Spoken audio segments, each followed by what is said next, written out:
Hello, this is our controversial hot topic assignment on online K 12 schooling by Stephanie Aguilera and Martin Romero. So, what exactly is online K 12 schooling? It is an online alternative to traditional schooling. This means that students from kindergarten all the way to 12th grade can complete their work, usually at home on computers. Now, this isn't always at home. It can also be on the road or anywhere they have access to the internet. It may even include some real-time virtual lessons in which the teacher schedules a time for all of his or her students to interact with the teacher and the lesson at once. When a student has trouble or a question, they receive one-on-one support applied through email, telephone, or virtual classroom.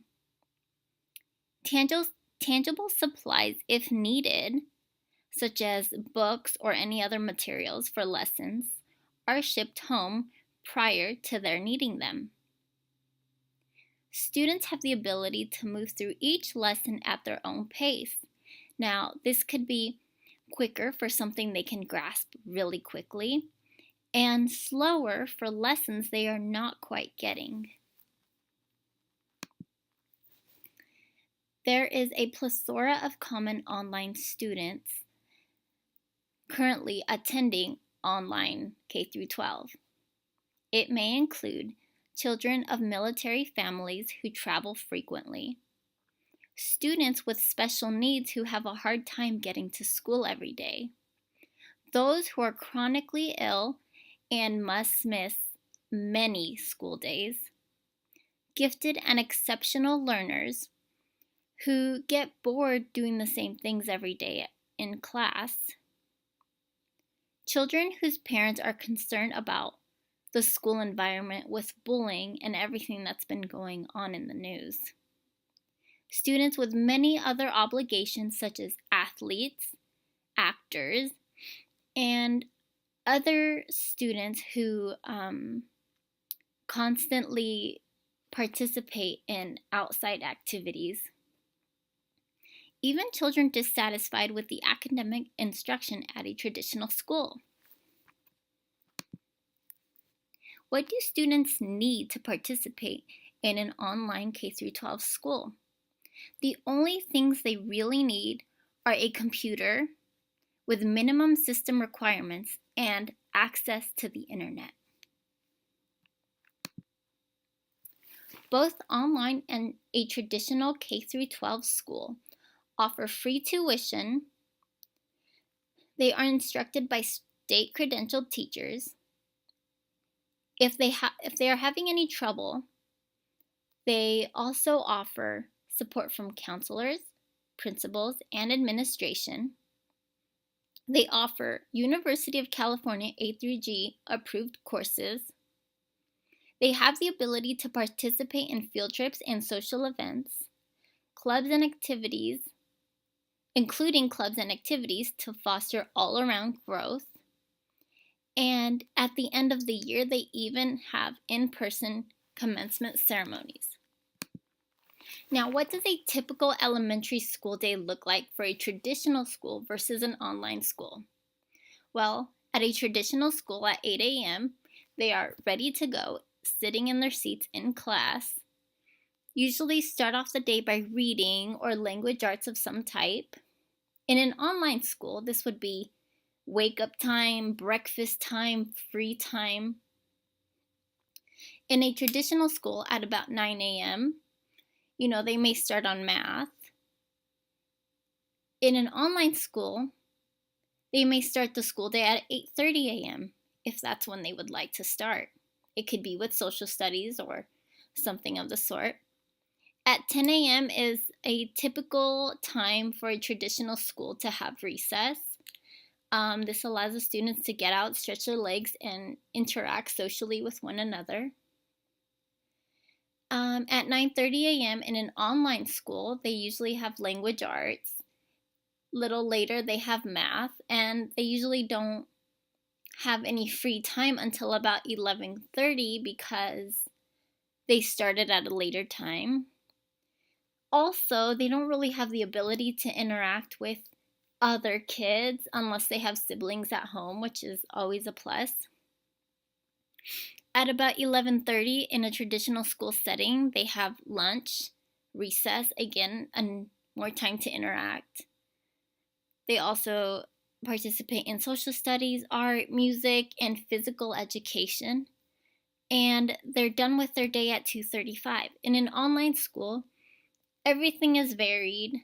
Parents might set specific times for their children to complete all of their lessons, or they might be less strict about how they are spending their time. They might have an extra rotating lesson. They might have to drive somewhere for art or music. They may also just spend the day at the mall and complete school at a later time. They even have the option to do extra work Monday through Thursday and treat Friday as a field trip day if that's what they choose to do. So what are the advantages of online K-12 education? The biggest advantage that I see is the schedule flexibility. This allows any type of student in any place to complete their work at their own time. Their schedules may not be good for traditional schooling, and it may not be their fault. It may be because of, their parents' schedule, or because their parents have to travel and they come with. They may also need a slower or faster paced environment. Some students can't keep up with the way a traditional school setting is, and for some kids, it's just too slow. This allows them the freedom to work as quickly or as slowly as they need to. Online schooling also offers advanced coursework. This could be applied to what the children enjoy and not just what, they're not limited to what the school offers. They don't have to travel anywhere. So if for some reason the student can't get to school, that's no issue when you're doing online school. They also have a multimedia format. They can watch videos. They can interact with videos now. They even have the, face-to-face with the teacher. There's going to be a lot of technology involved. And they can also include hands-on activities. And really, they can do anything that they are doing already in the classroom. There may even be fewer distractions. There's going to be a lot less kids. And, no peer pressure, no bullying from the other children. Also, individualized instruction. This can be really a personalized schedule for what works best for that particular student. And also, parents are welcomed and encouraged to monitor the education that their child is receiving. Now that we took a look into how online education works and some of the advantages of it, let's go ahead and take a look at some of the disadvantages of online K-12 education. Some of these are limited social interaction, scheduling conflicts, effectiveness of assessments, requires immense self-motivation. You have to be dependent on technology most of the time, and questions are not immediately answered from uh, by teachers. One of the disadvantages I want to focus on is limited social interaction. Since students do most of their work online and on their own, it is very difficult for them to build relationships with classmates. Also, since they're working alone on the computer most of the time, they had very limited networking opportunities unless their school provides them with field trips that they can attend. But this varies from school to school. Also, they have very limited face-to-face interaction with instructions and classmates. Like I said again, this is because most of the time they're just working behind a screen and they don't really talk to anyone. Communication is limited to basically emails, blogs, and discussion groups, and they have no real sense of a campus atmosphere. So I think that is one of the biggest disadvantages of online education. Scheduling is also a disadvantage of online K-12 education. Although it is pretty lenient, students still need to set time aside to uh, do online lessons, complete classwork that their teacher may assign, take assessments that may be assigned a specific date at a specific time, and they need to make sure that they're keeping track of the deadlines for their assignments. Although they're free to work on their assignments whenever they have the chance, deadlines are very important, and a student that is not disciplined and is not keeping track of these deadlines can easily fall behind and struggle. Another disadvantage has to do with the effectiveness of assessments. Assessments such as quizzes or tests are usually done virtually, but these results are not very accurate due to the fact that it's very easy to cheat on these tests um, since they're so complicated to monitor. And this is an issue that has caused a lot of controversy amongst educators because if teachers do not have accurate data from these assessments, it is very hard to tell how much students are learning and what exactly they're struggling with since the data is not uh, always true or accurate. During our research, we had the opportunity to interview Mr. Escobar. He's a history teacher at Cortez Math and Science Magnet School in Pomona.